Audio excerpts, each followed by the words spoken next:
In the final moments, there's a kind of fear that strips a man of every illusion of power. It is the cold, silent terror that settles on those who know their country no longer stands behind them. He was the fiery-tongued Romanian dictator, known for his grandiose speeches and extravagant lifestyle. While his people endured starvation and ration lines, he built himself an absurd 1,100-room palace. But the uprising did not start because of luxury alone. It ignited when Ceaușescu and his wife began ordering their forces to open fire on their own people. When the first shots erupted in Timișoara, Nicolae Ceaușescu wasn't even in Romania. He was abroad on a state visit, detached from the crisis tearing his country apart. In his absence, power shifted to Elena Ceaușescu, a woman who never finished her chemistry studies yet was elevated to high scientific and political ranks she never deserved. Her authority came from loyalty, not talent. As protests grew, Elena reacted with ruthless commands. She ordered security forces to fire on civilians, directing the Securitate and loyal troops to crush the demonstrations at any cost. To her, the Romanian people were obstacles, not citizens.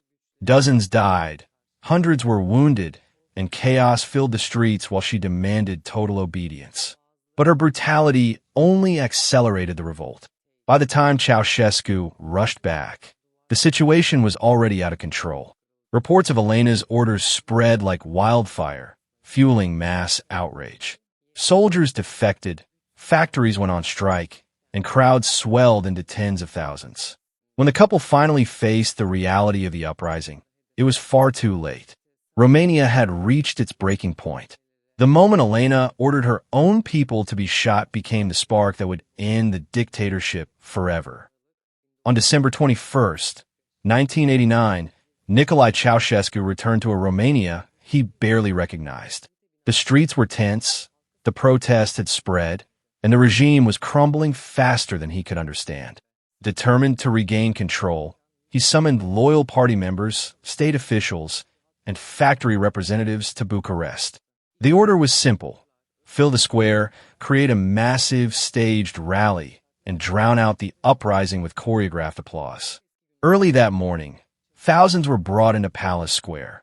Many pushed, pressured, or threatened by local officials to attend. Loudspeakers were tested, banners were handed out, and Ceaușescu prepared for what he believed would be another victorious speech.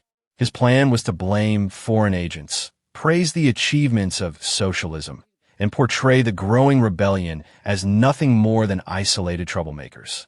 When he stepped onto the balcony of the Central Committee building, he expected the usual reaction: forced cheers, orchestrated chants, controlled enthusiasm. At first, the crowd obeyed. Party members in the front rows clapped loudly, attempting to guide the energy of the square. But behind them, real anger was boiling.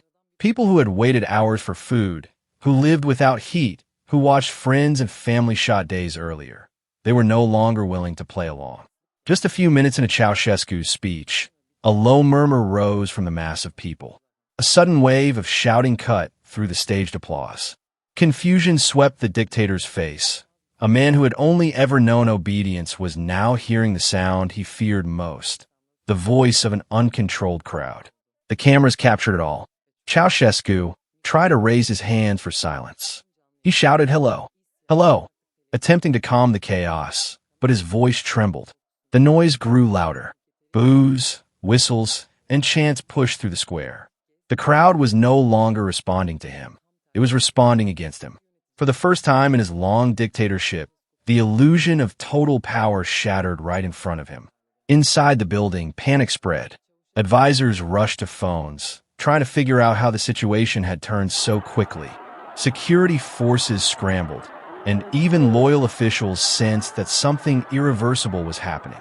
Ceaușescu attempted to continue reading from his notes, but the words no longer carried weight.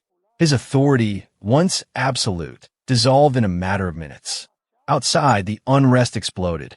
People began surging through nearby streets, chanting for freedom and demanding the end of the regime. Armored vehicles tried to block intersections, but the crowds kept growing. The speech meant to restore order had instead ignited the largest protest Romania had ever seen. From that moment, there was no turning back. The people had finally found their voice, and the uprising that began with whispers now roared with unstoppable force. Ceaușescu's attempt to reverse the tide had failed, and his downfall had officially begun. When Ceaușescu's speech collapsed into chaos, the dictator and his wife rushed to the rooftop, surrounded by panicked guards. A helicopter was already waiting. With crowds storming the building below, the Ceaușescus climbed aboard and lifted into the cold December sky, desperate to escape a revolution unfolding beneath them. But the escape was fragile. The pilot reported gunfire, blocked air corridors, and rising danger, forcing him to land outside Târgoviște. From there, the couple switched to a small car and tried to continue their flight on the ground, hoping to find a loyal military unit still willing to protect them. But Romania had turned. The army, the people, even former loyalists had abandoned the regime. On a rural road, soldiers set up a checkpoint and stopped the vehicle. It was inside that car, not in a palace, not in a bunker, that Nicolae and Elena Ceaușescu were captured, powerless and stunned. To prevent locals from attacking them, the soldiers transferred the couple into a TAB armored personnel carrier and headed toward the Târgoviște military base. Their desperate rooftop escape had ended in the back of a cold steel transporter, the final ride of a collapsing dictatorship. When the Ceaușescus arrived at the Târgoviște military base, the soldiers were unsure what to do with them. The couple were cold, exhausted, and visibly shaken after hours of running from their own country. Before any legal steps could begin, a military doctor was ordered to examine both of them. Nicolae appeared confused but defiant, refusing to believe that the regime had fallen. Elena, nervous and hostile, snapped at the medical team, insisting she needed no examination. But the doctor pressed on, checking their blood pressure, vitals, and mental state, confirming that both were physically fit to stand trial. It was the last medical evaluation they would ever receive. Outside the room, the situation was rapidly evolving. Romania had effectively overthrown its dictator, and the new leadership demanded an immediate trial. A special military tribunal was assembled on the spot. Improvised, hurried, and surrounded by soldiers who feared that loyalist forces might try to rescue the couple. Time was against them, and the country wanted answers. So, on December 25, 1989, the Ceaușescus were brought into a small courtroom inside the base, escorted by armed guards. Nicolae entered first, clutching a folder filled with old speeches, still convinced he was the rightful leader of Romania. Elena followed closely, furious and combative, shouting at the prosecutors and calling the court illegitimate. The judges read the charges: genocide, undermining the national economy, and ordering the mass murder of Romanian citizens. The couple refused to sit, refused to recognize the authority of the court, and repeatedly claimed they were still the rightful heads of state.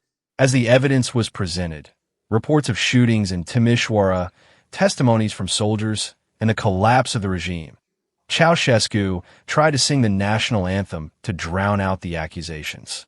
Elena insisted she had served Romania as a scientist, demanding her titles be respected, even though everyone in the room knew her academic career was built on political privilege, not merit. The trial was tense, chaotic, and emotional. Outside, gunfire could be heard in the distance, a reminder that the country was still fighting for stability. After less than an hour, the tribunal delivered its verdict, guilty on all counts. The sentence was death. The decision was immediate and irreversible. Soldiers rushed the couple out of the courtroom, fearing any delay might spark an attack or give the Ceaușescus a chance to escape once more. Elena screamed in disbelief, while Nicolae insisted they had been betrayed by traitors within the army. The couple were taken into a small courtyard behind the base. The winter air was sharp and silent. A firing squad of paratroopers waited, visibly nervous but resolute. Nicolae tried to hold Elena's hand as they were positioned against a wall, but the guards separated them. With only seconds left, Ceaușescu shouted that history would judge them differently. Elena refused a blindfold, saying she had lived her life as a hero of socialism. Before the final command was even completed, the firing squad opened fire. Dozens of shots echoed through the courtyard, ending a dictatorship that had dominated Romania for more than 2 decades. Their bodies fell side by side on the cold concrete. Within minutes, footage of the execution was sent to Bucharest and broadcast across the country. For the Romanian people, it marked both an ending and a beginning. The symbolic moment when fear gave way to freedom and a nation took back its future.